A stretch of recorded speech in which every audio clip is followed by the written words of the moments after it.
This is the BBC Home Service. And now, reshaping man's heritage, biology in the service of man. Tonight, in the first in a new series of broadcasts, the eminent writer H.G. Wells asks the British people to continue to look ahead with hope, even in these darkest of times. I don't ask you to prepare for a new world, because I realize that a new world is here now. The question is whether our species, we, our children and our children's children, can adapt ourselves and conquer the new world.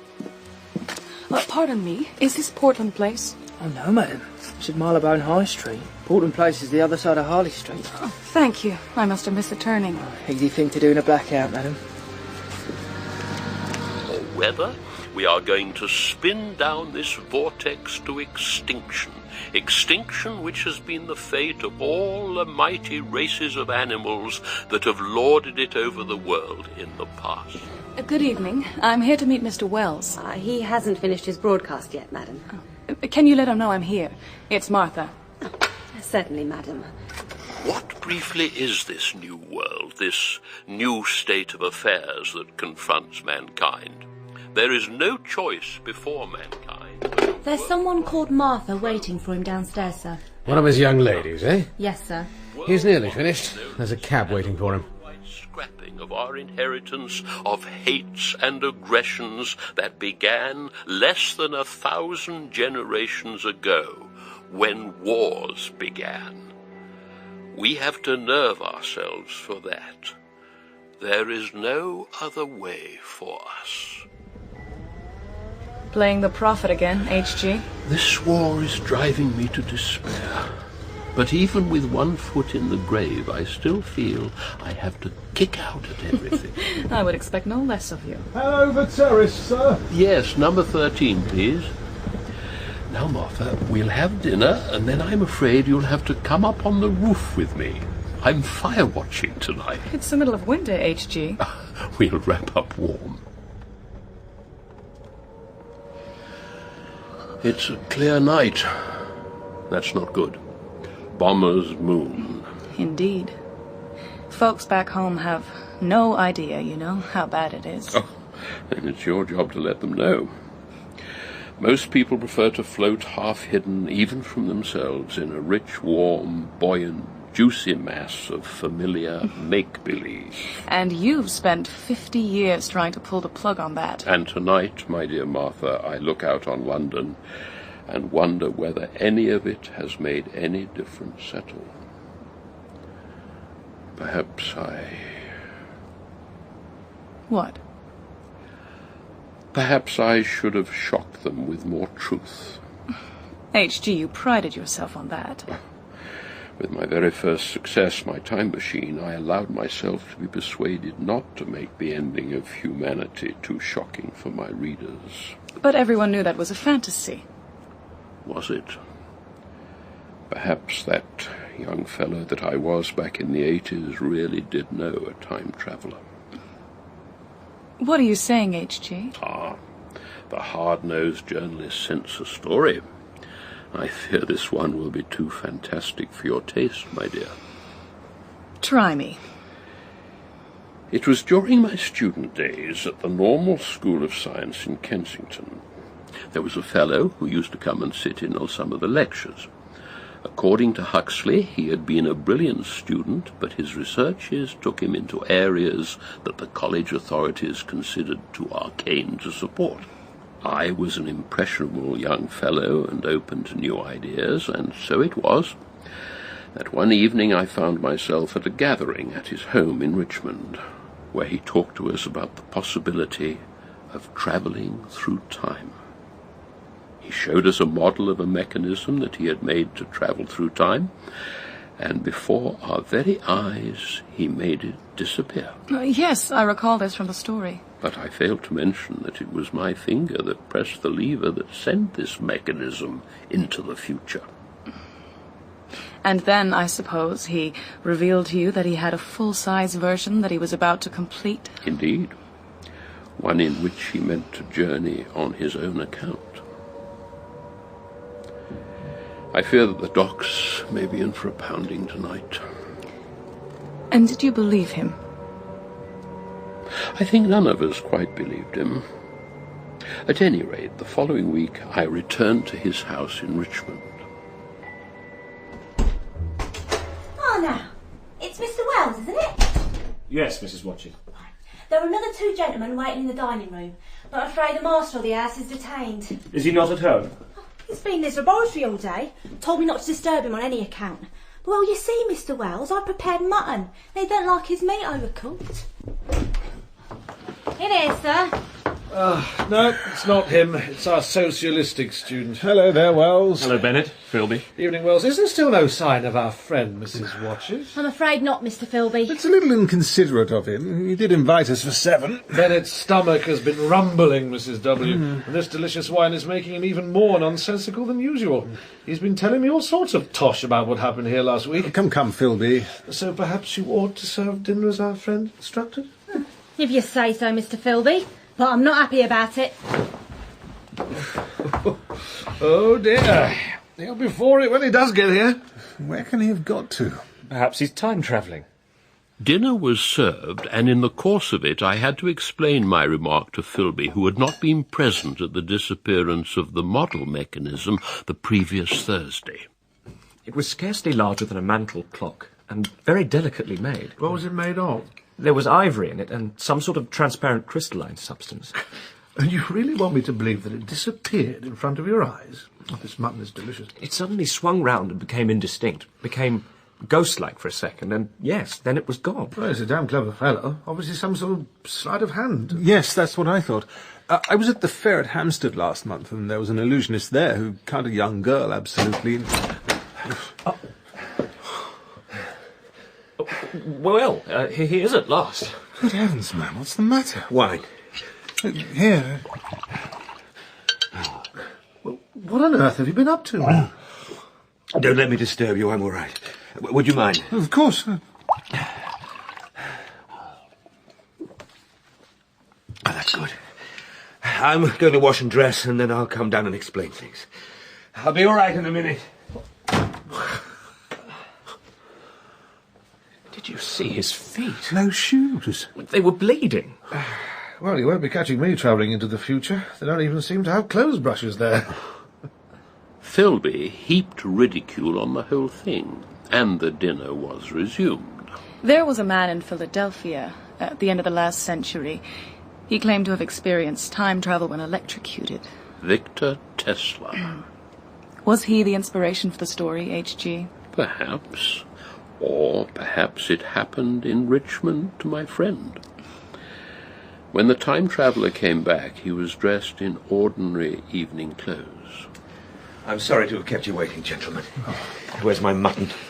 What a treat it is to stick a fork into meat again. Over a week without meat takes its toll. Mrs. Watchet had you on a diet? We had that excellent pork only last Thursday. Have you been time-travelling, friend? Wells has told me all about your disappearing machine. How did you do it? I assure you, I was in my laboratory at 4 this afternoon, and since then I've lived 8 days. But I want something to eat.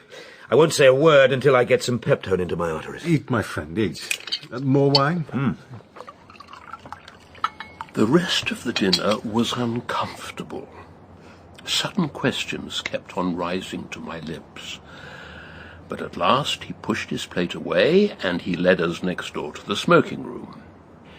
It's over 50 years ago, but I can still see his white, sincere face in the bright circle of the little lamp. We, his hearers, were in shadow, for the candles had not yet been lighted. I was expecting to finish the machine yesterday, but at the last moment I discovered that one of the nickel bars was exactly 1 inch too short. So it was not until this morning at 10 o'clock that the first of all time machines began its career. Listen, friend, you're holding on to those matches as if they were the crown jewels. How about passing them on so I can light this thing? I'm sorry. Here. I should tell you that I took another of my inventions with me. A little box strapped to my chest which contains a zinc disc coated with beeswax and benzene. A needle sensitive to the vibrations of sound waves scratches a record of those sounds onto the disc, which can afterwards be transmitted in the manner of a phonograph. I intended to use it to record my thoughts and impressions, and to bring back the sounds and voices of the future. We can listen to them. Well, I have yet to process the discs, so tonight you will have to be satisfied with my own verbal account. I suppose a suicide who holds a pistol to his skull feels much the same wonder at what will come next as I felt as I took the starting lever in one hand and the stopping one in the other, pressed the one and then the other almost immediately. Looking round, I saw the laboratory exactly as before. Had anything happened? Then I noted the clock. A moment before, it had stood at 10:03. Now, it was nearly 3:30. God gracious. I drew a breath, set my teeth, gripped the starting lever with both hands and went off with a thud. The laboratory got hazy and went dark. Mrs. Watchett came in and walked without appearing to see me towards the garden door. She seemed to shoot across the room like a rocket.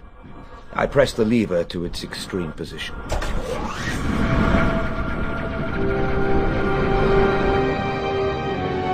Night coming like the turning out of a lamp. Now almost immediately day. Laboratory faint, black. Tomorrow night, now day again. Night and day faster and faster, like the flapping of a black wing. The hands on the dials that register my speed are racing round faster and faster. Laboratory falling away, sun hopping swiftly across the sky. Laboratory destroyed, hurts the eyes. Faster now, hands on the dials a blur. 50,000 years, 60,000 years. Just one continuous grey. Sky, wonderful deep blue. Sun like streak of fire across it. Moon a fainter band fluctuating. Landscape misty, vague. No, huge buildings rising up, now passing, like dreams. Dials going round faster and faster. Whoa! Great and splendid architecture now, massive. But now, everything green again. So beautiful. No seasons. Main concern. Something else occupying this space at the time I choose to stop. Consequences, matter meets matter. Explosion. I can never stop. Have to carry on forever. Nauseous and swaying of machine. Have to stop. Stop.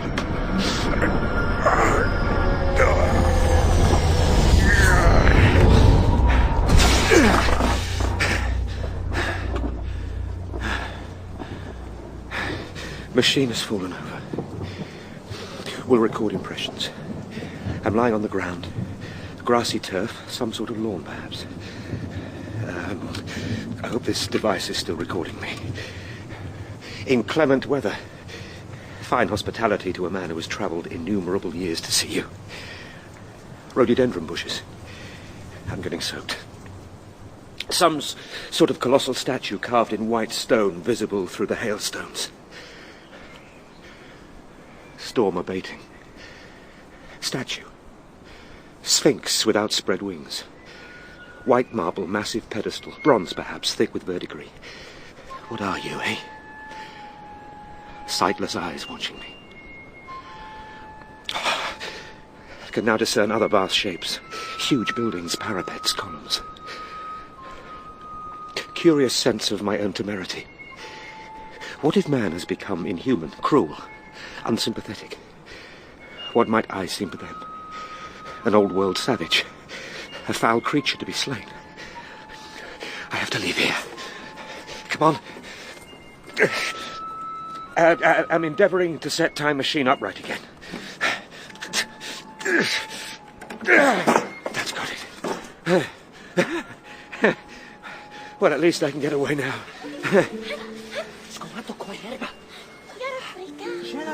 Hello? People approaching through the bushes. Hello? I think it's a man. Hello? He's about 4 feet high, very slight, purple tunic, no hat, bare legs, sandals. I'm a friend. Friend? Fragile beauty like a consumptive. Friend? Hai, hello, Cana. Ben privi ciudato. Hai veni?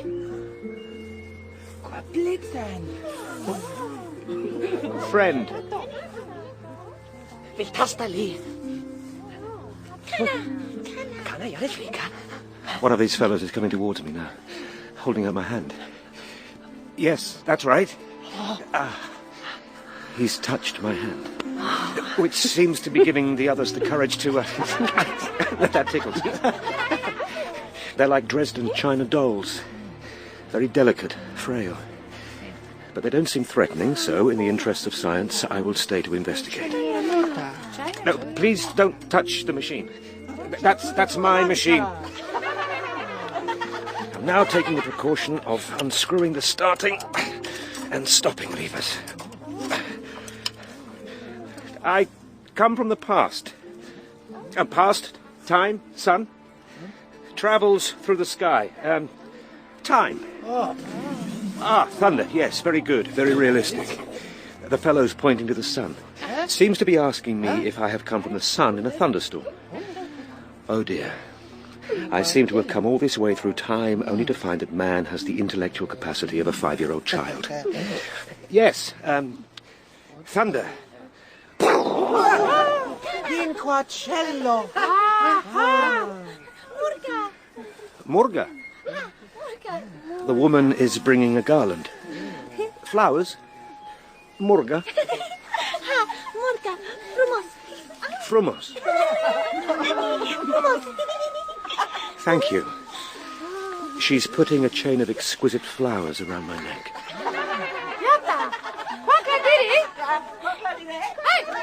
I'm coming.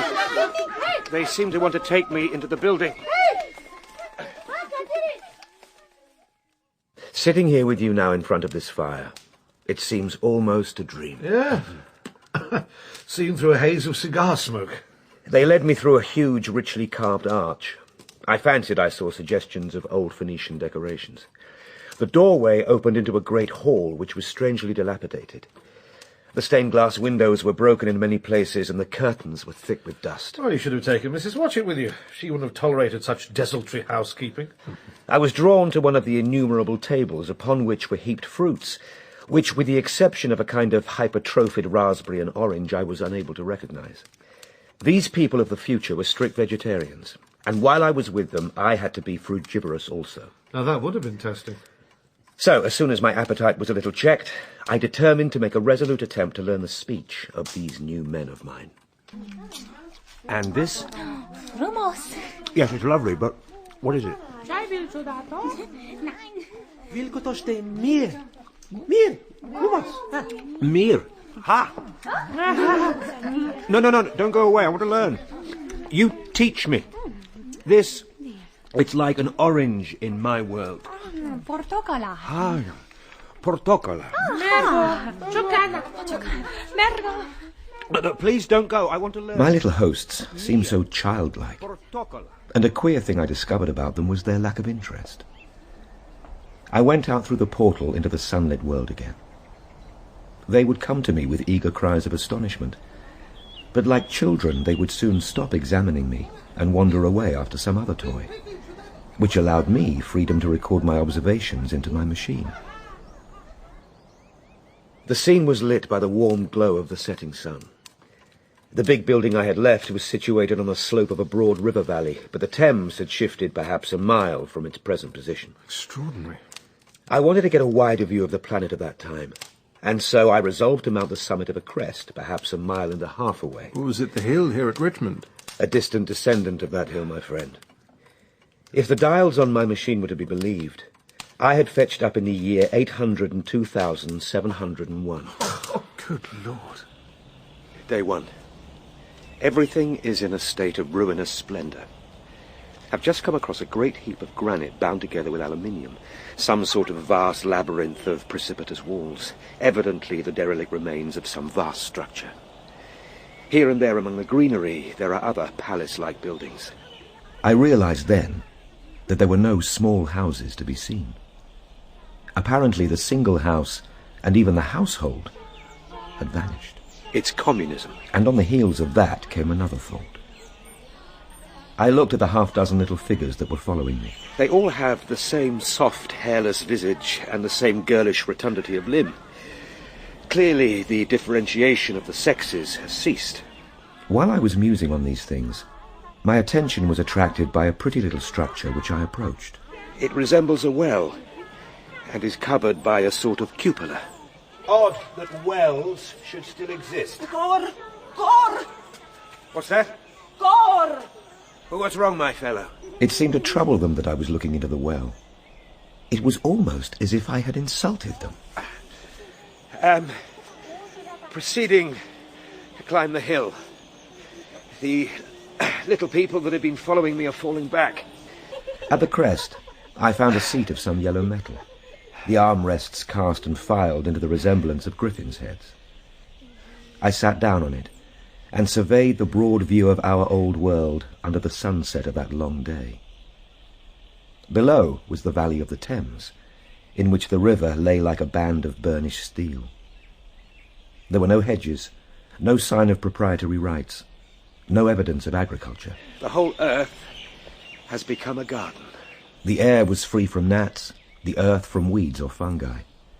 Everywhere there were fruits and sweet, delightful flowers. Brilliant butterflies flew hither and thither, and the ruddy sunset set me thinking of the sunset of mankind. This is clearly mankind upon the wane. Humanity has used all its vitality to alter the conditions under which it lived. No danger of war here or solitary violence. No danger from wild beasts. Seemingly no disease, no need to toil. And so physical and intellectual power are out of place. This explains the physical slightness of the people here. Their lack of intelligence. The full moon, yellow and gibbous, came up in the northeast. Now, where am I going to sleep tonight? I determined to descend, and I looked for the building I knew. Then my eye travelled along to the figure of the white sphinx upon the pedestal of bronze. There was the tangle of rhododendron bushes, and there was the little lawn. I looked at the lawn again. No. That can't be the lawn. Where's... It is the lawn, but where... No. No! No! The time machine was gone. At once, like a lash across the face, came the possibility of being stranded there in a different age. They've moved it a little. They've pushed it under the bushes out of the way. Of being left helpless in this strange new world. Oh! Damnation! How could I have... When I reached the lawn, my worst fears were realized. I ran towards the bushes. It has to be here. I had taken the levers to prevent anyone from travelling through time. No! What was that? I had startled some pale animal that in the dim light I took for a small deer. No! So where is it? What have you done with it? What have you done with my machine? Where are you? Give it back to me. Give me my machine! In the light of my match, I went past a dusty curtain and found a second great hall covered with cushions. Wake up! I have no doubt they found my appearance strange enough holding the flame, for they had forgotten about such things as matches. Where is my time machine? Where is it? Where is he? Where's my machine? Where's my machine? You're children. Useless. You're useless. Get out of my way. I went back out under the moonlight. I can't stay here. I can't. I have a memory of horrible fatigue as the long night of despair wore away, of groping among moonlit ruins and touching strange creatures in the black shadows.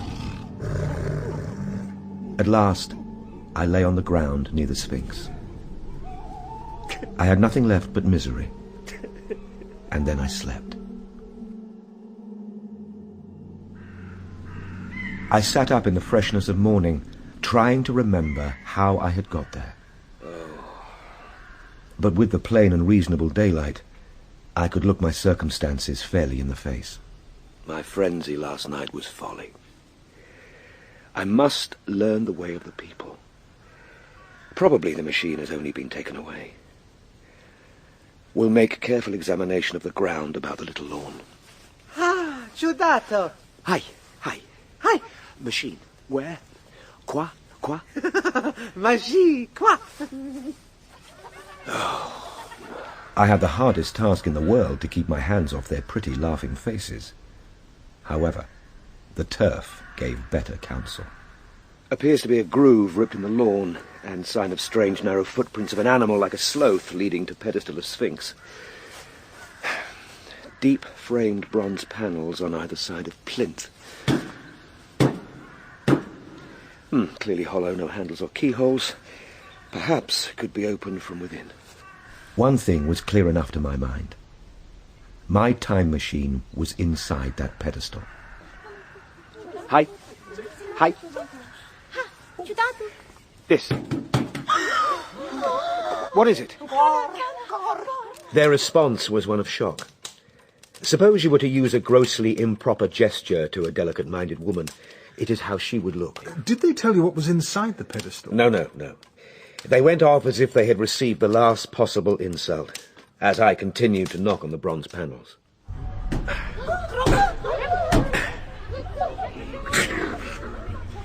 Who's in there? Hi! I got a big stone from the river and hammered, but nothing came of it. The delicate little people stood in crowds on the slopes looking furtively at me. Finally, I gave up.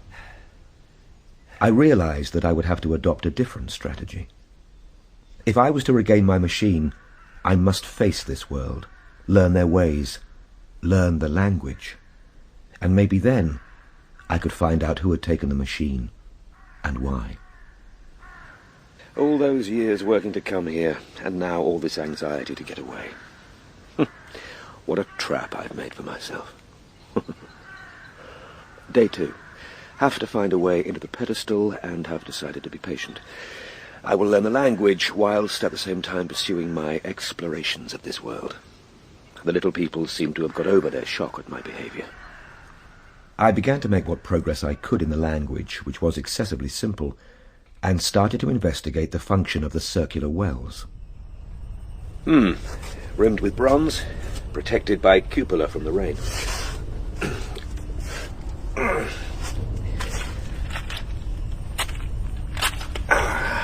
Match flares, suggesting steady current of air flowing into the shaft.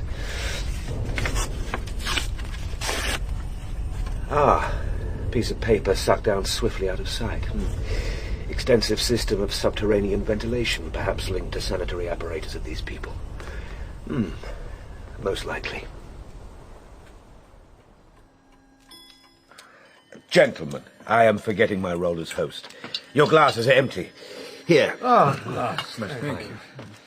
I do continue, old fellow. You're spinning a great yarn. Yes, tell us more about these wells. Did you discover their function? Sewage system, no doubt.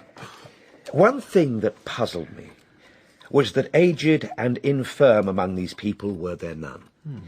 I could see no signs of crematoria or anything suggestive of tombs. Perhaps they'd eradicated death in your future. Neither could I find machinery or appliances of any kind. Yet these people were clothed in pleasant fabrics that must at times need renewal. There were no shops, no workshops, no sign of importations. They spent all their time in eating, playing, bathing in the river, and making love in a half-playful fashion. Somewhere we'd all like to visit then, eh, Wills? Indeed. On the morning of my third day, I was awakened at about dawn. I had been restless, dreaming most disagreeably that I was drowned, and that sea anemones were feeling over my face with their soft palps.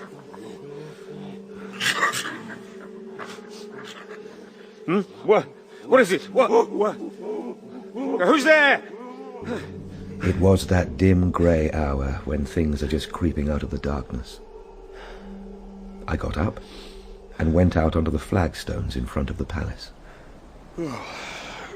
Bushes, inky black, Ground, sombre grey, sky colourless.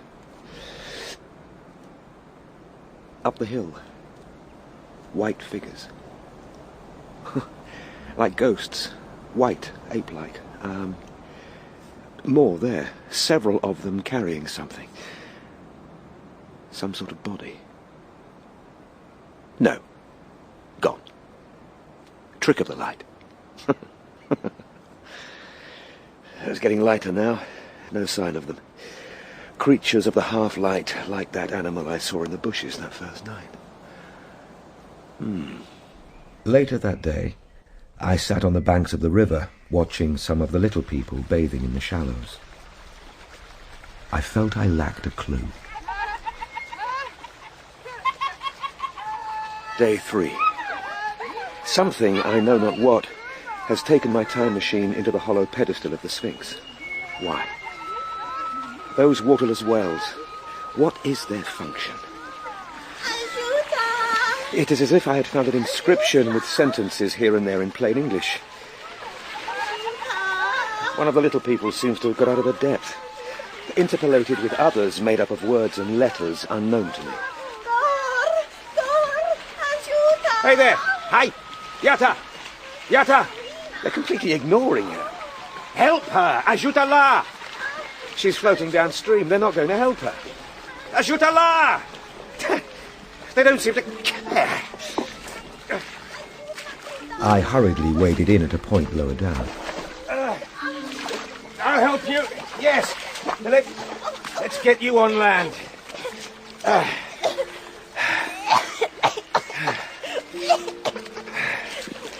There. Oh, a penny blow. It hurts. Your foot. I am cramped. Let me.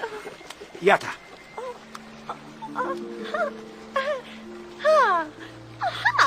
Oh, Ciudato Bono Barbato. I'm a good man, am I? I have to get my clothes. I had got such a low estimate of her kind that I did not expect gratitude from her, and I spent the rest of the morning exploring the surrounding country. However, on my return, I met my little woman. Ciudato! Ciudato! Oh, hello. Bona taga. Bona mi taga. Morga quali? Flowers for me. Morga for me. For me. No, not for you. For me. Ha! For me.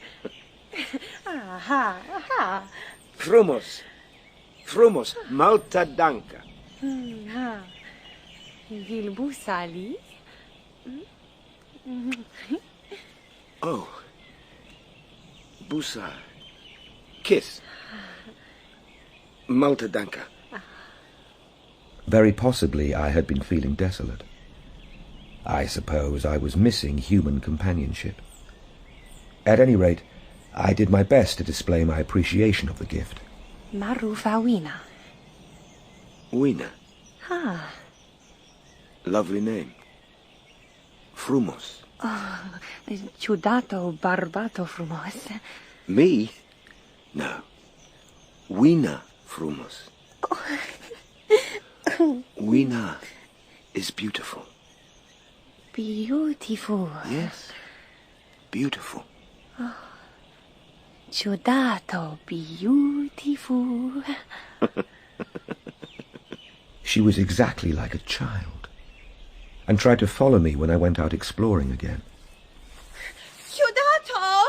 Stepta! Stepta! But the problems of the world had to be mastered. I had not come into the future to carry on a miniature flirtation. No, you stay, Wina. Oh, Ciudato! Nevertheless, she was somehow a great comfort, and that evening I watched for her tiny, doll-like figure as soon as I came back over the hill. Wina! Hey! Hey! It was from her, too, that I learned that fear had not totally left the world. At night, The little people gathered into the great houses and slept in droves, but I insisted upon sleeping away from these slumbering multitudes. Ciudato, vina qua Wina. No, Weena, I sleep out here. Oh, Ciudato, Gore. Gore. Gore. Darkness. Darkness. Vina qua Wina. Why are you scared of the dark? Vin. No, I'm staying here. Ciudato. Ciudato qua Gore. Darkness. She dreaded the dark, dreaded shadows, dreaded black things. Yet I was still such a blockhead that I missed the lesson of that fear. I'm staying out here. We sat there in the light of the dying fire, watching the time traveller relive these moments as he recounted them. A pained expression came into his face, and I could have sworn that tears gathered in his eyes. Guilt. Perhaps. We all have that, for the pain we have inflicted on others. And yet, better to have loved. It's such a slow process, isn't it? What is? The education and persuasion of humanity. All my life I have believed that in the end reason will triumph. Instead, mankind seems bent on destruction. Your patient is refusing your medicine. The race is between education and catastrophe. At the moment, catastrophe seems to have won that race. If your time traveler is to be believed, then reason does eventually triumph. For a while. Only for a while? He saw what came after the decline of reason. As I looked at him that night, I could see that his experiences had had a profound effect on my friend. To regain composure, he stood to add another log to the fire, and sparks shot out onto the hearthrug. Careful, old chap, you have the house on fire. So why was she so afraid? Did you find out? Patience, Bennett, patience. What were these mysterious white creatures that you saw? I'm coming to that.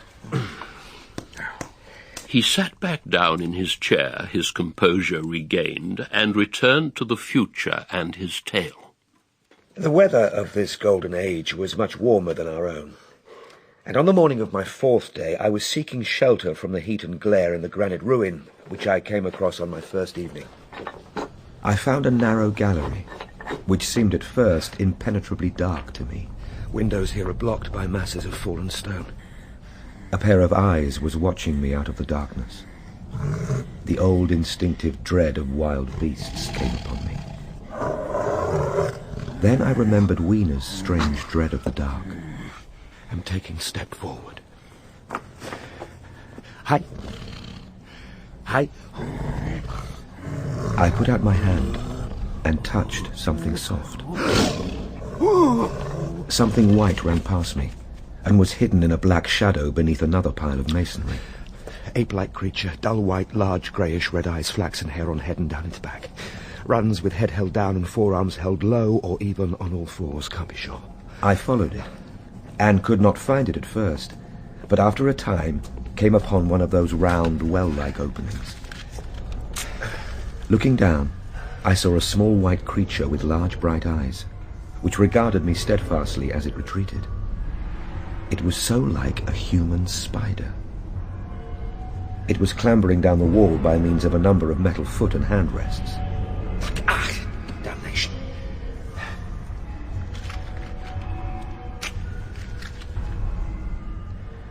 It's gone. Disappeared.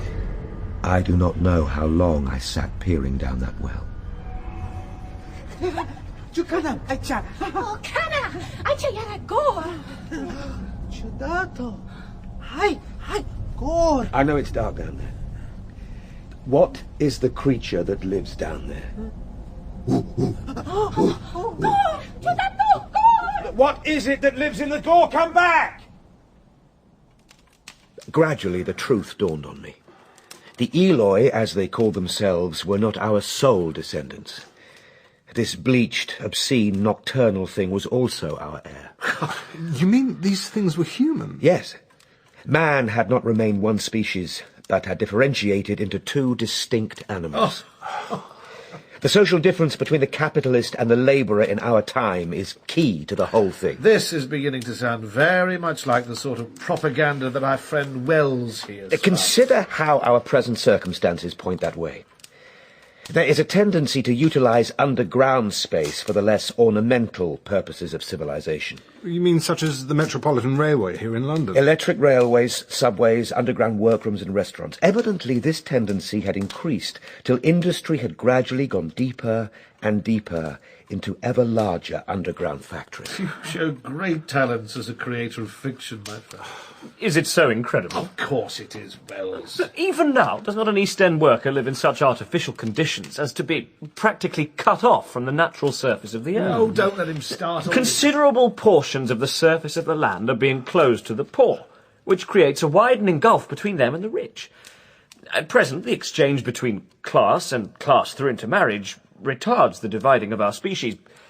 But if this widening of the gulf continues, is it so fantastic to imagine a time when a split occurred? That's it, Wells. Those are the conclusions towards which I fumbled as I sat there at the edge of that well. In the end, above ground must exist the one species pursuing pleasure and comfort and beauty. The haves, and below ground the have-nots. The workers getting continually adapted to the conditions of their labour. The future world you're painting for us seems merely to be confirming for Wells all his prejudices. It is the most plausible explanation. But the balanced civilization that resulted must have long since passed its zenith and was now far fallen into decay. The too perfect security of the upper-worlders had led them to a slow movement of degeneration, a dwindling in size, strength, and intelligence. And was it these creatures from the underworld who had taken your time machine? I was sure of it. I see a fault, though, in the fabric of your fiction, old fellow. Why did your little people not restore your time machine? They were, after all, the masters. And why were they so afraid of the dark? That night I asked myself exactly the same questions, and tried to elicit answers from my little woman. Weena? Ciudato? Qua gore? No, ciudato. No darkness. But why, Weena? What are you afraid of? Qua vin frika? Oh, Eloi ar frika gornici nupts. Eloi have a fear of the dark nights. Dark nights. Moonless nights. Perhaps... Weena, Huh? tell me about the people down there. Tell me about them. Oh, Morlocki. Morlocks. Are they the creatures down there? Morlocki qua gore? Morlocki qua cor. No, it's all right. It's all right. I'm here. I'll protect you. Here, Yata. That's a match. Sarufa match. Match. Frumosica match. No, don't touch it. It's hot. Hot?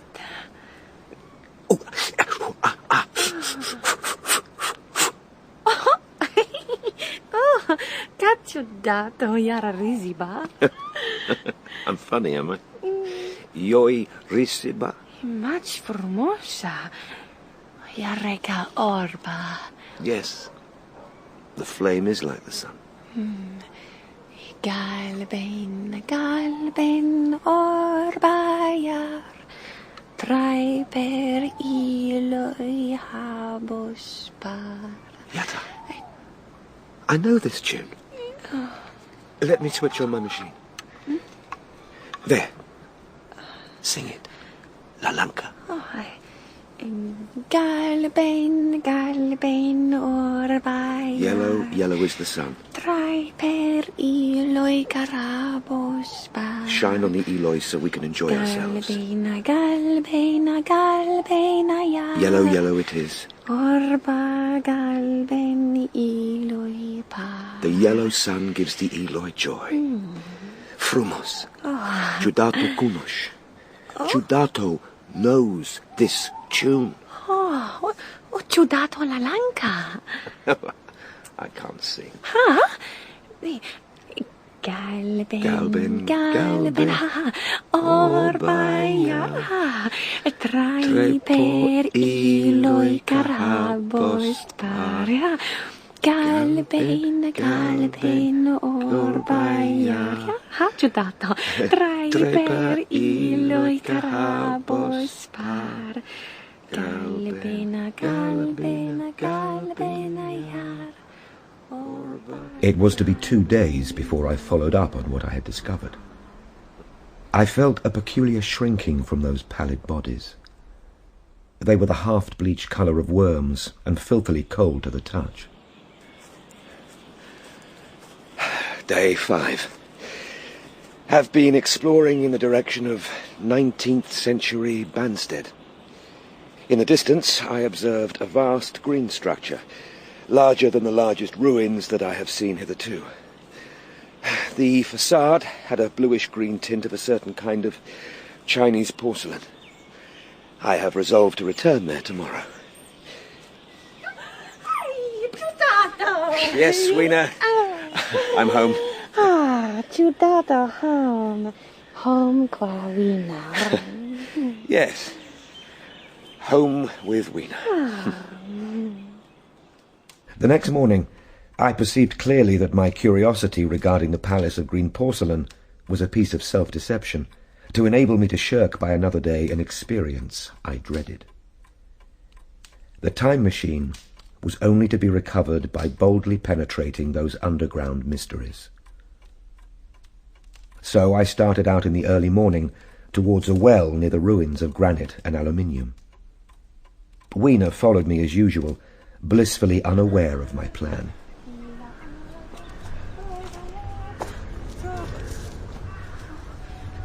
It's all right, I'll be back. Day 6. I'm standing by one of the wells and I'm about to climb down. Namaka ciudato? Match is ready just in case. Here I go. Goodbye, Weena. Namaka? Yare frika qua sutrano? Cana ciudato? Gorna morlogi yare qua sutrana? No, Weena. I have to go down. Ha ciudato yare friccia. Hai cana ver qua sutrano mador. Cana ciudato.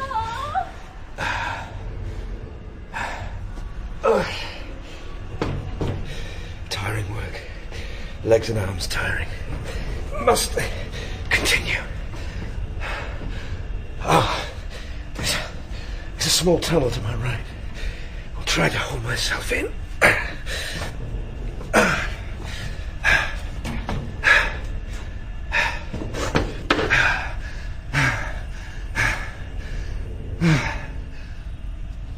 Oh, arms aching. Exhausted.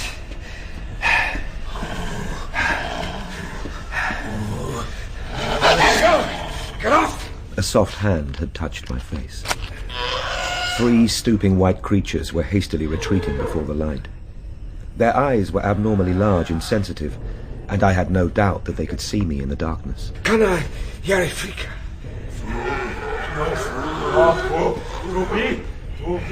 Their language was apparently different from that of the upper-world people. Hi!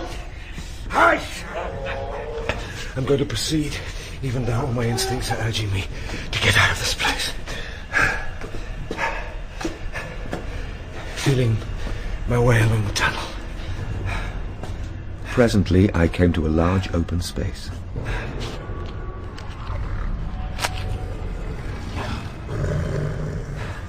I'm in a vast arched cavern. Big machines. More locks sheltering the shadows from the glare of my match. Strange smell, like freshly shed blood. Can make out a table made of white metal laid with some sort of meal. Meat. They eat meat. Joint from some sort of animal. Raw. Red. It was all very indistinct. The heavy smell, the obscene figures lurking in the shadows, only waiting for darkness to come at me again. Then the match burned down. Just 4 left. I have thought since how ill-equipped I was for such an experience. No arms, no medicines, no tobacco, not even enough matches. I had wasted almost half the box in astonishing the upper-worlders. No! Leave me!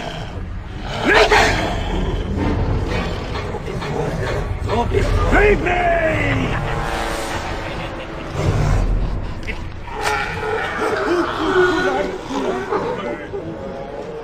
Eking out the flame with a scrap of paper in my pocket. Retreating to the tunnel. Oh. Light blown out.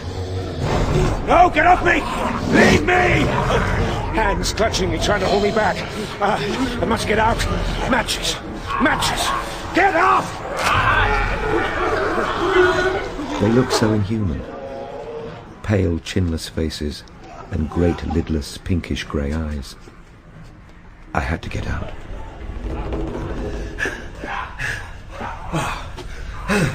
I found tunnel.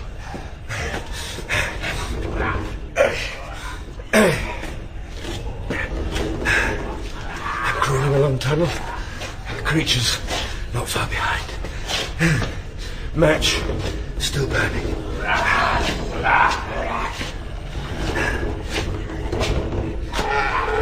Oh, match gone out.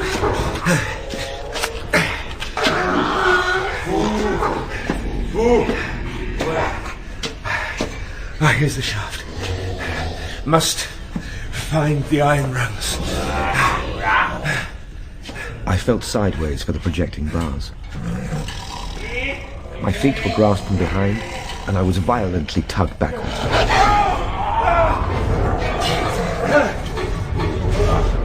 Match gone out. The last one. Up on the bar. Putting myself in the shaft. You're down there, watching. There's one following, little wretch. Nearly had my boot. Head swimming. Mustn't fall. Just a few more yards. Feeling faint.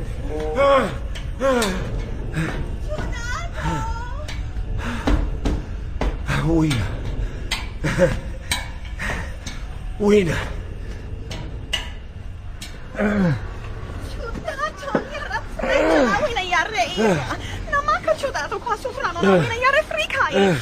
It's all right. I'm home. Home? Home?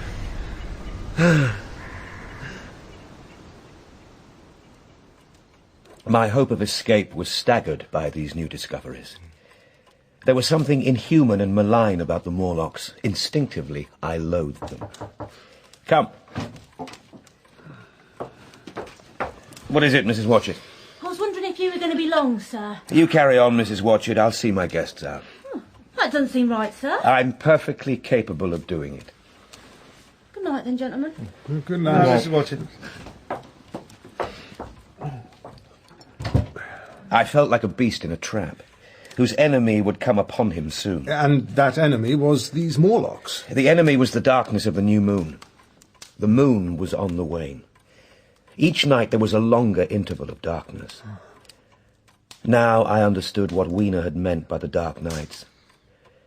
I wondered what foul villainy the Morlocks might do under the new moon. But why would the Eloi fear them if they were the master race?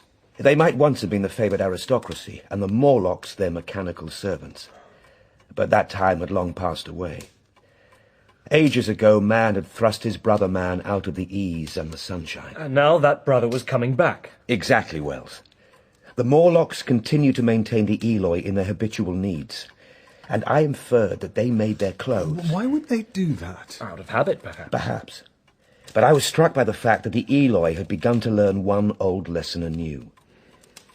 They were becoming reacquainted with fear. Suddenly there came into my head the memory of the meat I had seen in the underworld.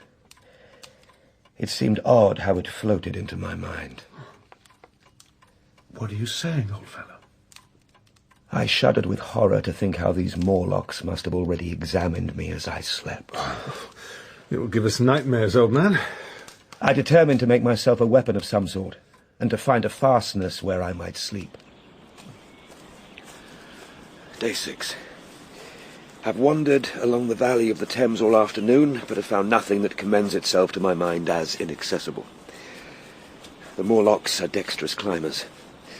I've decided to strike out for the Palace of Green Porcelain with its tall pinnacles and polished walls. Come, Weena. I'll carry you on my shoulders.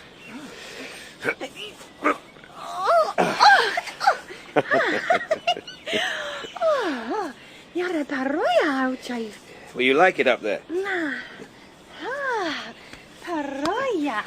careful, my sweet. Don't kick. You'll damage my recording machine.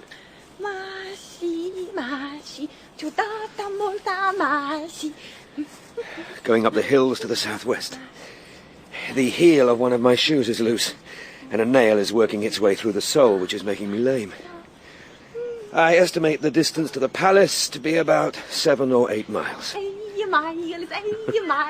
That's right, 8 miles. After a time, Weena desired me to let her down, and ran along by the side of me, occasionally darting off to pick flowers to stick in my pockets.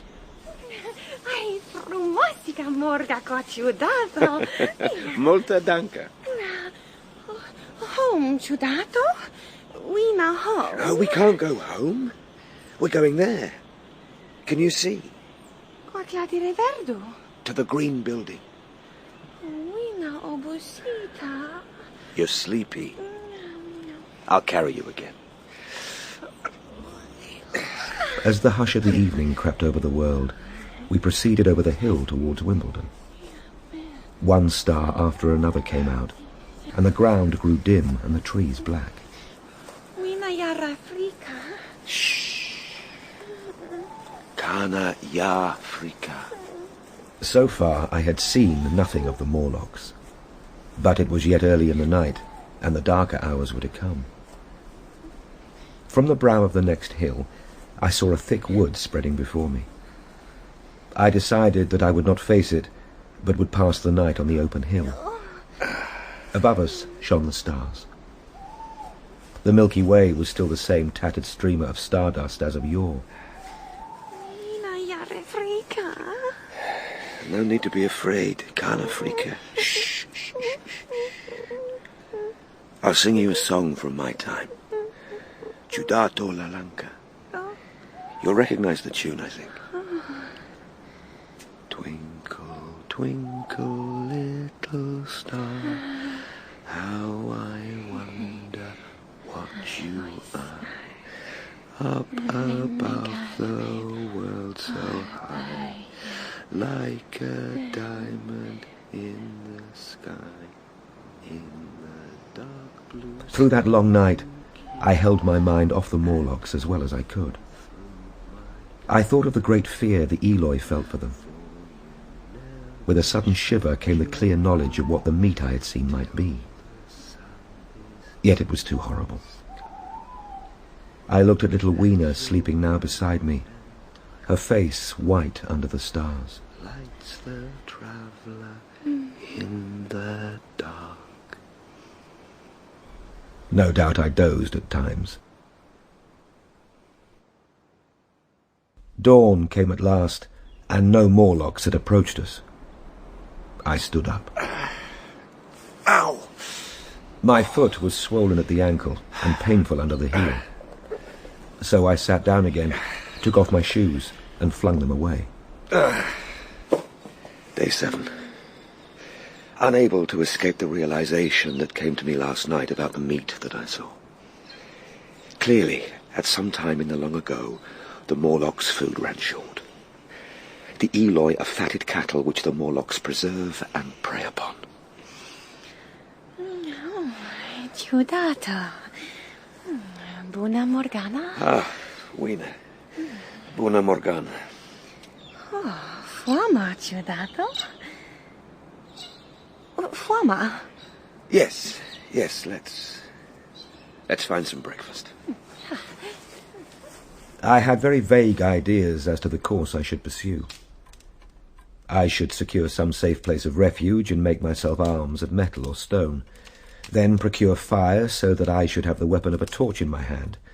Then I had to break open the doors of bronze in the plinth of the Sphinx. Weena I had resolved to bring with me into our own time. Good grief, man, what would you have done with her if you'd got her here? It would have been a latter-day Pocahontas. Yes, you're right. She would have been an object of curiosity merely to be studied and ridiculed. I was not thinking clearly. But did you never take a vacation and imagine all manner of changes that you would institute in your life on your return? Such was my mental state that night under the stars of that future time. What happened? Did she not want to come? I never found out, Bennett. I never found out. We set out for the Palace of Green Porcelain, and I made no mention to her of my plans. It's noon, day 7. The Palace of Green Porcelain is deserted and falling into ruin. Vincio dato? I'm coming. Doors open and broken. Long gallery lit by many side windows. Reminiscent of a museum. Tiled floor thick with dust, leaking roof. Oh, this is interesting. Skeleton standing in the centre of the hall. Lower part of a huge animal. Skull and upper bones lying on ground beside it. Museum hypothesis confirmed, I should say. Moving to wall now. Sloping shelves.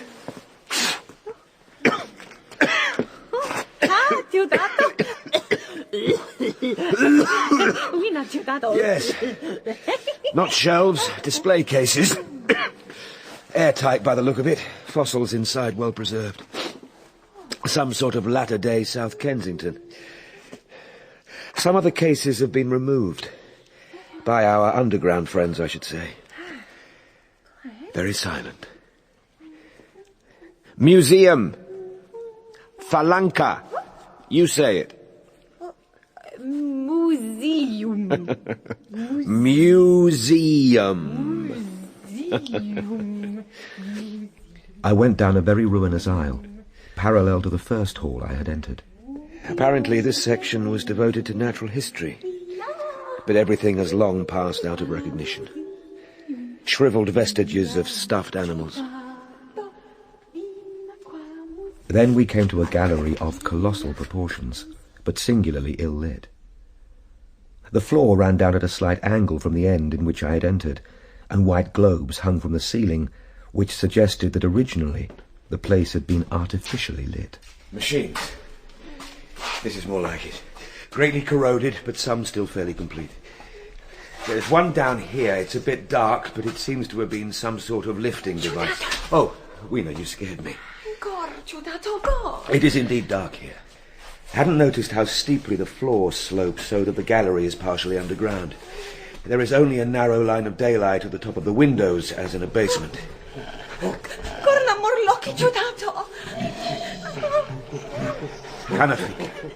Canafrica, come, Weena. I still had no weapon, no refuge, and no means of making a fire. Step.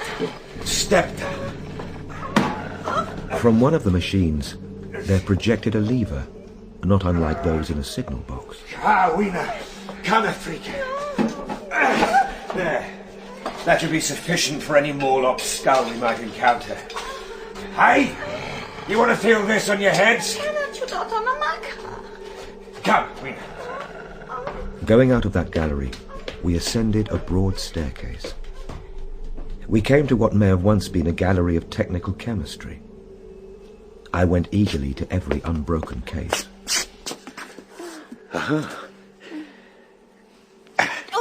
Yes. Yes, Weena. Matches. Matches. Let's dance, Weena. I'm dancing, palanque. For this box of matches to have escaped the wear of time was most strange. As for me, It was a most fortunate thing. Yet, oddly enough, I found a far unlikelier substance. It was in a sealed jar, and I fancied at first it was paraffin wax. Camphor. I was about to throw it away. But then I remembered that it was inflammable and burnt with a good bright flame. I'll keep it in my pocket. It will make an excellent candle. I went through gallery after gallery, dusty, silent, often ruinous. As evening drew on, my interest waned. We came to a little open court with 3 fruit trees. Arbole giudato? Arbole. Trees. Trees. Portocalo, ai. Frumos. Frumosita portocalo.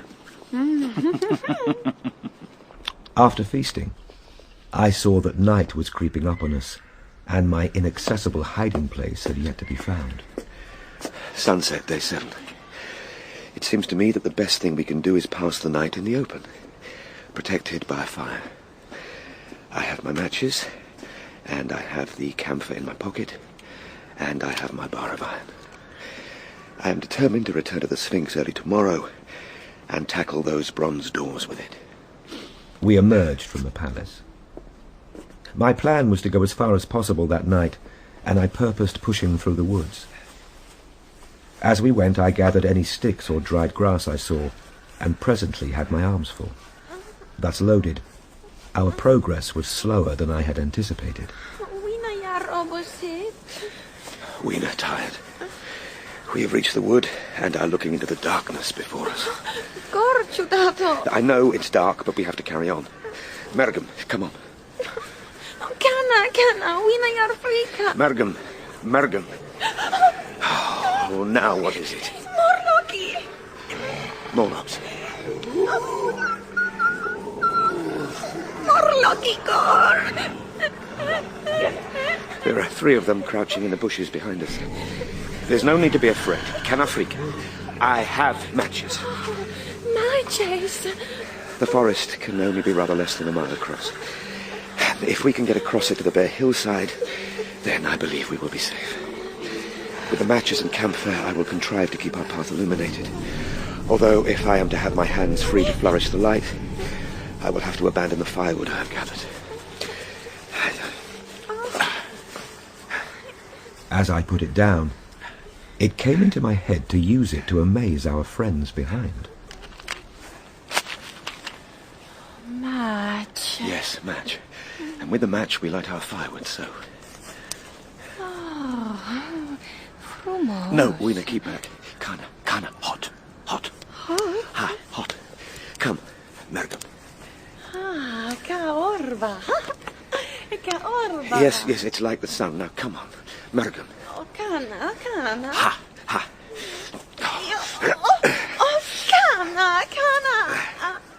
I caught her up and plunged boldly into the wood. For a little way, the glare of the fire lit my path. Looking back, I could see that from my heap of sticks, the blaze had spread to some bushes, and a curved line of fire was creeping up the hill. Kana Frika. There was sufficient light for me to avoid the trees. I had no hand free to strike a match. Upon my left arm I carried my little one. In my right hand I had my iron bar. Orloki. Mergum. There were evidently several of the Morlocks, and they were closing in upon me. Indeed, in another minute, I felt a tug on my coat. Weena, get off her! Hey! It was time for a match. But to get one, I must put her down. There. Leave her! Weena, can I flick her? Weena! Hey! I hastily take a lump of camphor from my pocket and prepare to light it. Weena! Hey! Weena, open your eyes! She's lying clutching my feet and quite motionless. Weena! I light the camphor and fling it to the ground.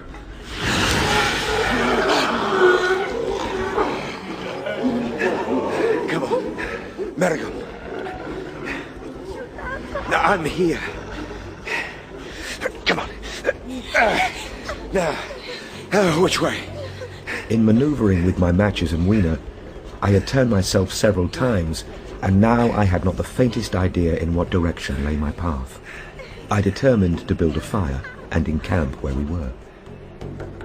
As my first lump of camphor waned, I put Weena upon a turfy bowl and began collecting sticks and leaves. The camphor flickered and went out. Hey! Hey! Two white forms that had been approaching Weena dashed hastily away. One was so blinded by the light that he came straight for me. I felt his bones grind under the blow of my fist. I lit another piece of camphor and went on gathering my bonfire, dragging down branches. Very soon I had a choking, smoky fire of green wood and dry sticks, and could economize with my camphor. Then I turned to where Weena lay beside my iron mace. Weena, I'm sorry. I shouldn't have brought you here. Ciudado is stupid. Freccia Ciudado. No, Ciudado frumos. Beautiful. I'm sorry, Weena. La lanca Ciudado. What? Sing.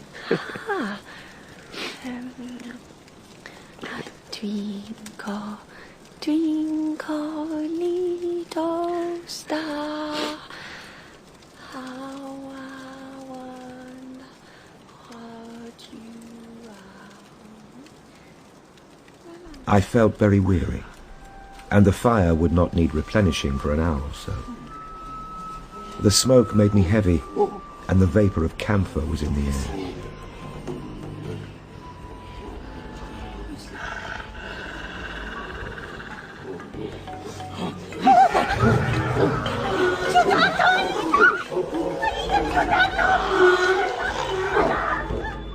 I seemed to just nod and open my eyes. What is this? No. All was dark, and the Morlocks had their hands upon me. I had slept, and the fire had gone out. I hastily felt in my pocket for the matchbox. Gone. They've taken my matches. They're all over me. I'm caught by the neck, by the hair, pulling me down. Little teeth nipping at me. I roll over, and as I do, my hand comes against my iron lever. I struggle up, shaking the human rats from me, thrusting where I judge their faces might be. I stand with my back to a tree, swinging the iron bar before me. Weena and I are lost. Death is upon me, but I am determined to make the Morlocks pay for their meat.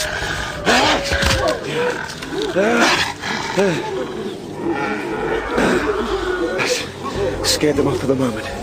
I can see 3 battered Morlocks at my feet. There seems to be some sort of light. The Morlocks are running from something, the smell of burning wood. Red sparks drifting across a gap of starlight. Stepping out from behind my tree, I see the flames of the burning forest. My first fire is coming after me. Weena! Weena! She is gone. So with my iron bar still gripped, I follow in the Morlock's path. At last I emerge upon a small open space. A Morlock blunders past me and goes on straight into the fire. The whole space is as bright as day. In the centre is a hillock. Some 30 or 40 Morlocks are gathered on a hillside fenced in by flames, dazzled by light and heat, blundering hither and thither. They keep running towards me. They don't seem to see me at all. With this realization, I struck out at them no more. Weena! Weena! She was gone. At last I sat down on the summit of the hillock and watched this strange, incredible company. Blind things, groping to and fro. The glare of the fire beats on them. Smoke trailing across the sky, and through it shine two stars as though they belonged to another universe. Weena.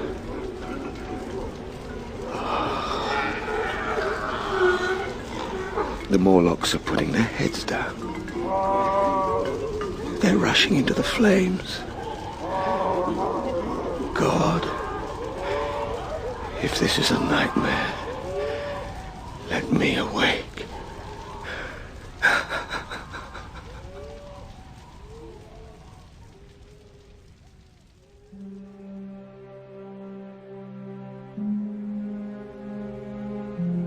At last came the white light of day. There was no trace of her. Weena. It was plain that they had left her poor little body in the forest. She had escaped the awful fate to which she seemed destined. Day 8. Have tied some grass about my feet. Can now make out the palace of green porcelain, so have got my bearings for the White Sphinx. Am limping across smoking ashes towards the hiding place of my time machine. I felt immense wretchedness for the horrible death of little Weena. Now, in this familiar room, it is like the sorrow of a dream. But that morning it left me absolutely lonely again. Terribly alone. I began to think of this house of mine, of this fireside, of you, my friends, and with such thoughts came a longing that was pain. Top up the fellow's glass. Poor Weena. Look what I found when I changed my jacket. Here. What sort of flowers are they? Flowers from the future, apparently. Not unlike very large white mallows. It's all that I have of her. Morga, is that right? Indeed, yes. Frumosica Morga. But did you get your time machine back? Clearly he did. Well, yes, but how? About 8 or 9 in the morning, I walked up to the same seat of yellow metal from which I had viewed the world upon the evening of my arrival.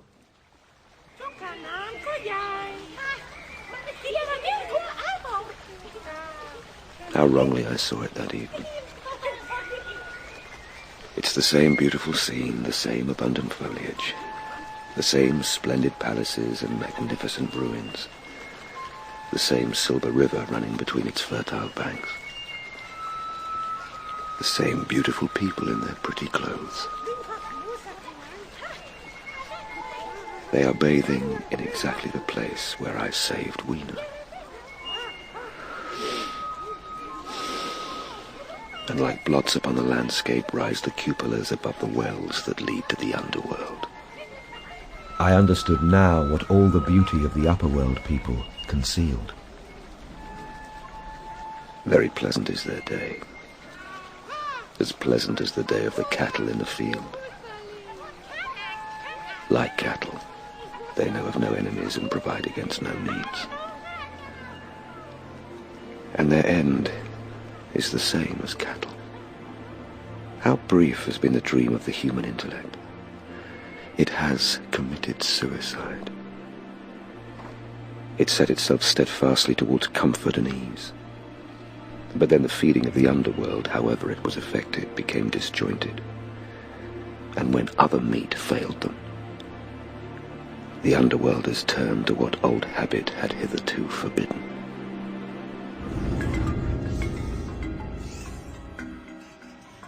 After the fatigues, excitements, and terrors of the past days, this seat and the tranquil view and the warm sunlight were very pleasant, in spite of my grief.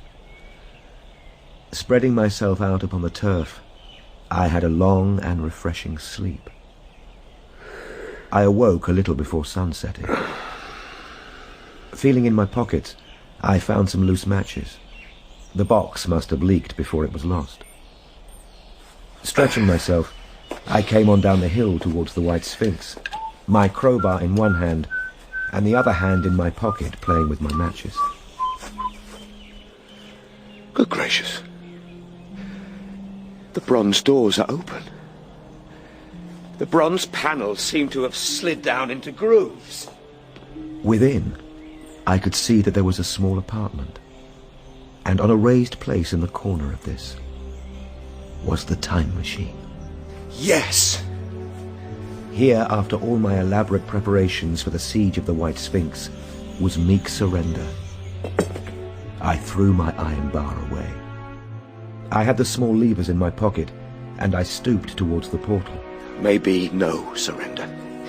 They think to lure me into a trap, little knowing that my machine is not to be confined by physical obstacles. I stepped through the bronze frame. Yes. Carefully oiled and cleaned. Been trying to grasp its purpose, have you? As I stood and examined it, finding a pleasure in the mere touch of the contrivance, the thing I had expected happened.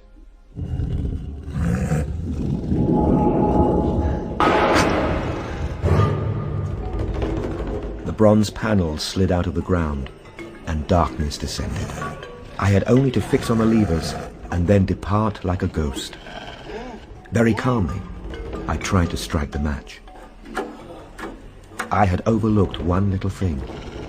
The matches were of that abominable kind that light only on the box. Damnation! Get off! I made a sweeping blow in the dark at them with the levers and began to scramble onto the saddle of the machine. They grasped persistently for the levers, and I fought against them as I felt for the studs over which they fitted. No! One, they almost got away from me. As it slipped from my hand, I had to butt in the dark with my head to recover it. It was a nearer thing than the fight in the forest, but at last the lever was fixed and pulled over. Now!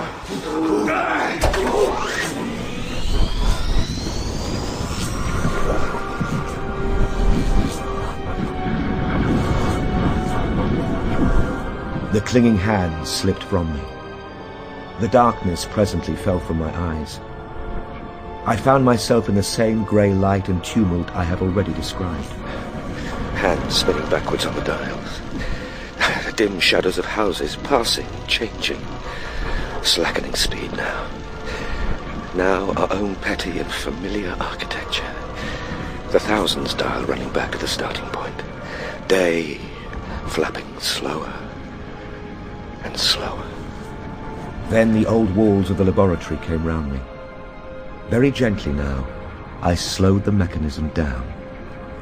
Mrs. Watchett glided quietly up the room, back foremost, and disappeared behind the door by which she had previously entered.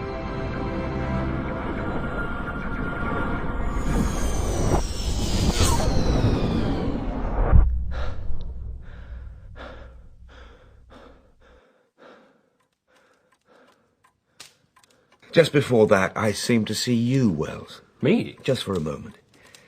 Around me was my old workshop, exactly as it had been, and yet not exactly. The thing had started from the southeast corner of the laboratory. It had come to rest again in the northwest, the exact distance from my little lawn to the pedestal of the White Sphinx. Oh, gracious. Presently I got up and came through the passage here, limping because my heel was still painful. I heard your voices and the clatter of plates. Then I sniffed good wholesome meat. I'd have thought you might have become a permanent vegetarian after your experience. I cannot expect you to believe it. Take it as a lie or a prophecy. Where are the matches? Here.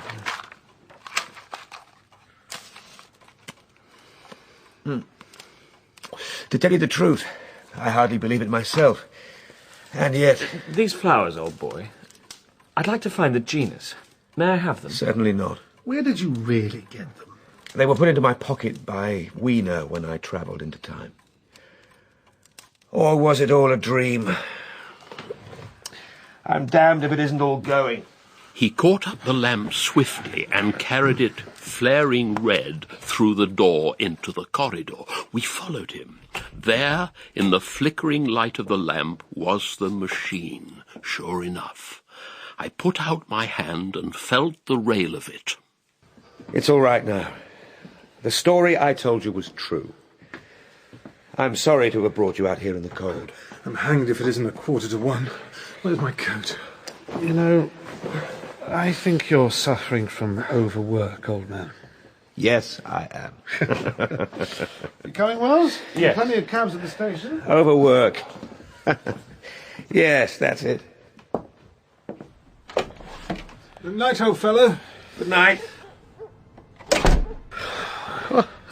What a gaudy lie. Perhaps.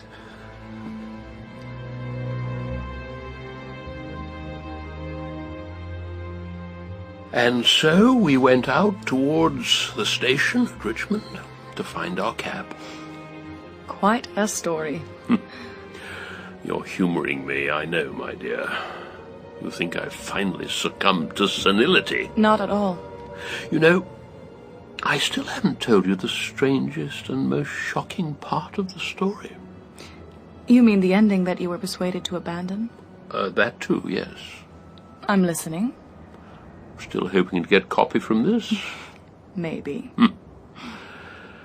The cold is getting to my old bones now. I suggest we go down into the warm. Let's hope the Luftwaffe will leave us in peace tonight. Come, mind your step.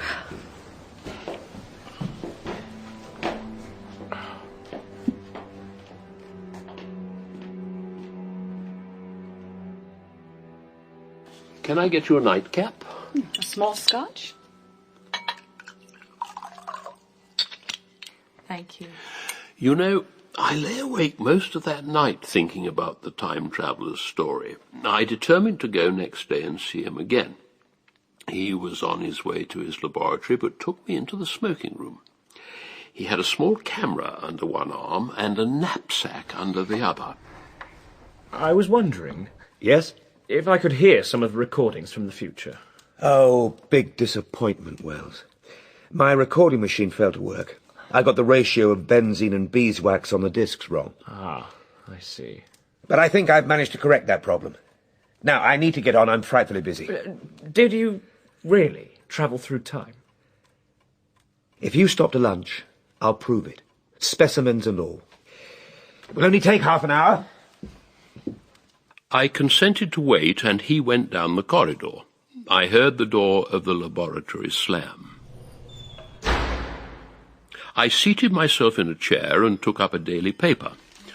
What was he going to do before lunchtime? After a while, I was reminded by an advertisement that I had promised to meet my publisher for lunch. I got up and went down the corridor and took hold of the handle.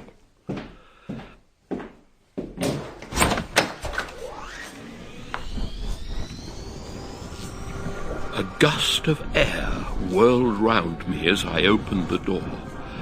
The time traveller was not there. For a moment, I seemed to see a ghostly, indistinct figure sitting in a whirling mass of black and brass. But this phantasm vanished as I rubbed my eyes. The door into the garden opened. Ah, Mrs. Watchett, did my friend come out that way? No, sir. He was in here a moment ago. Lunch will be ready soon. Beef stew. At the risk of disappointing my publisher, I stayed on for half an hour, an hour. The stew's going cold. All right. It's not all right. It's not all right at all. I was about to give up my vigil when I felt a slight breath of wind, and something glowed on the desk in front of the window. I recognized the outline of the little prototype machine that our friend had shown us just over a week before, the one that my finger had sent on its travels. It gradually became more distinct, glimmering brass and ivory, and then materialized fully. H.G., this wasn't in your original tale. No, well, you see, I would have had to provide the proof that my story was true if I had written that down. Proof? Yes. What the hell is that? Tied to the saddle of the prototype was a disc wrapped in a note. On this paper he had written instructions for the processing of the disc and the whereabouts of the machine on which it could be played. This primitive phonograph, which I found in the cupboard indicated by the note. I spent some time processing the disc, and later that afternoon I was ready to let it play. And you want me to believe that this disc is going to bring back the sounds of the future? Wouldn't you like to know what the future holds, Martha? Especially now, when our race seems on the brink of self-destruction. I'm not sure. Listen.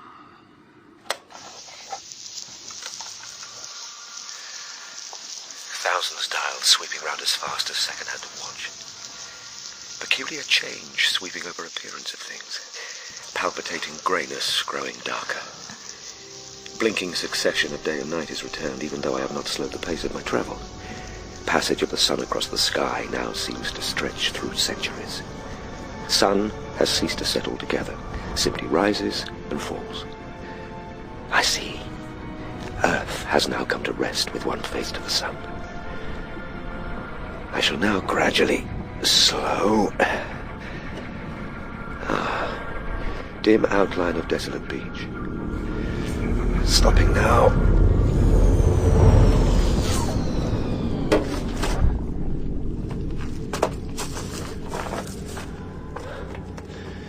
Reddish rocks and green vegetation like moss or lichen. Plants that grow in perpetual twilight. No breakers, no waves.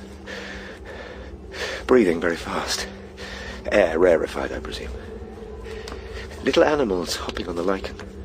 Seem to be some sort of herbivores. Descendants of our rabbits, perhaps. Huge white thing like a butterfly circling in the sky. Reddish rock near me moving. Some sort of crab-like animal. Large as a table. Big claws swaying, long antennae.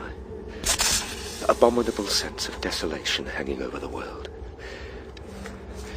These herbivores look like they might be quite nutritious, and they seem to have little fear of me. There's one just nearby. Maybe a source of food if I don't manage to return to my own time. Carefully picking up a rock.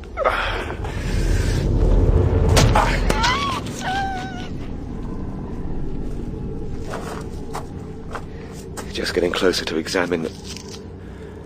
My God. It's not a rabbit.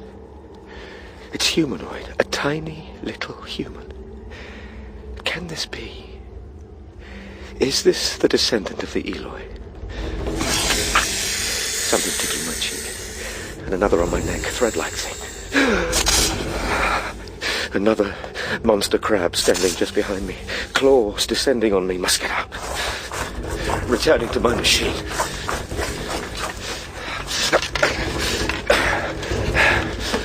In a saddle now. The little thing that I killed is being ingested by the giant crab.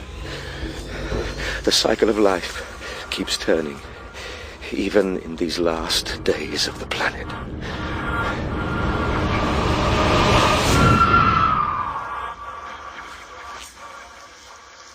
He seems to have stopped recording at this point. Must have turned the thing off.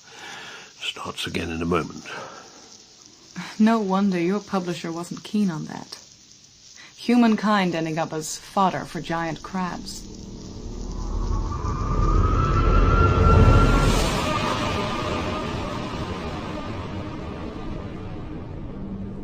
I've travelled 30 million years into future. Crawling crabs disappeared. Beach now lifeless. Bitter cold. Rare white flakes eddying down.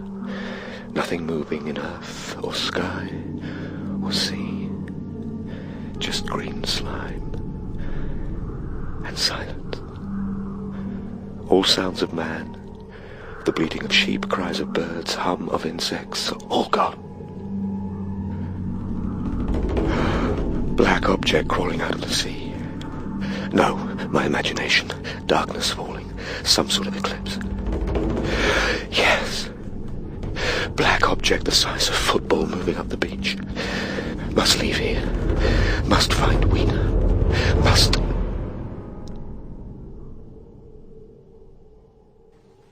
H.G., why this elaborate hoax? Let me examine that machine. How did this prototype you talk about return with a recording? I can only assume that in some part of the distant future our time traveller came across a piece of his own past in the shape of his prototype. His note does not explain, although he asked me to send it out once more on its travels once I had retrieved the note and the disc. So if your time traveller is to be believed, our downfall is slow and inevitable.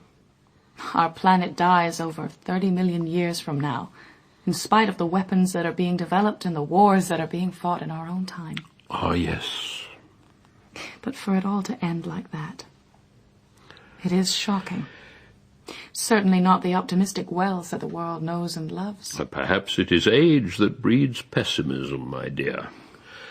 And now this pessimistic old man is very tired. Yes. And your reputation must be defended. Who knows what my biographers would make of it if you were to stay the night? Good night, H.G. Yes, of course. I'll see you out. If I were to give you the recording from the future, what would you do with it? You mean if it were indeed a message from the future? Would you broadcast it on the Home Service and tell mankind what awaits him? Would you give it to me? I would rather our species ended its story in dignity, kindliness and generosity, and not like drunken cowards in a daze or poisoned rats in a sack. But this is a matter of individual predilection for everyone to decide for himself. Who am I to take that choice away from man by giving him this live broadcast from the end of time?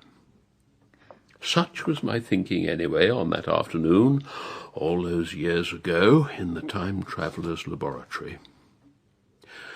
When I met my publisher the following day, I told him about a story that I was writing, but made no mention of the recording. Perhaps the time traveller came to the same decision.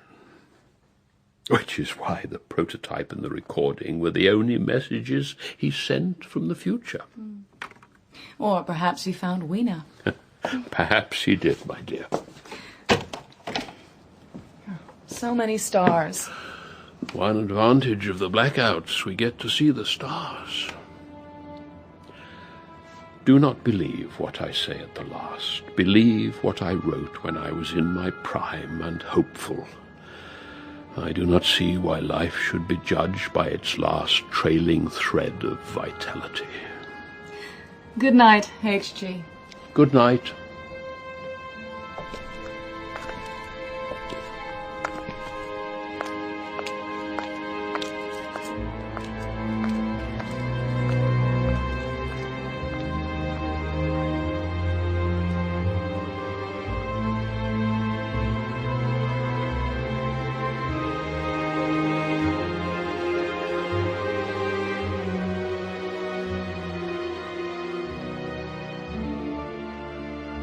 In The Time Machine by H.G. Wells, the time traveller was played by Robert Glenister and H.G. Wells by William Gaunt. The young Wells was Gunnar Cawthry and Martha Donla Hughes. Philby was played by Stephen Critchlow, Bennett by Chris Pavlo, and Weena by Jill Cardo. Other parts were played by Robert Lonsdale, Manjeet Mann, Inam Mirza and Dan Starkey. The music was by John Nichols, and technical presentation was by Mike Etherden, Vanessa Spring and Alison Griffiths. The Time Machine was dramatised by Philip Osment and directed by Jeremy Mortimer.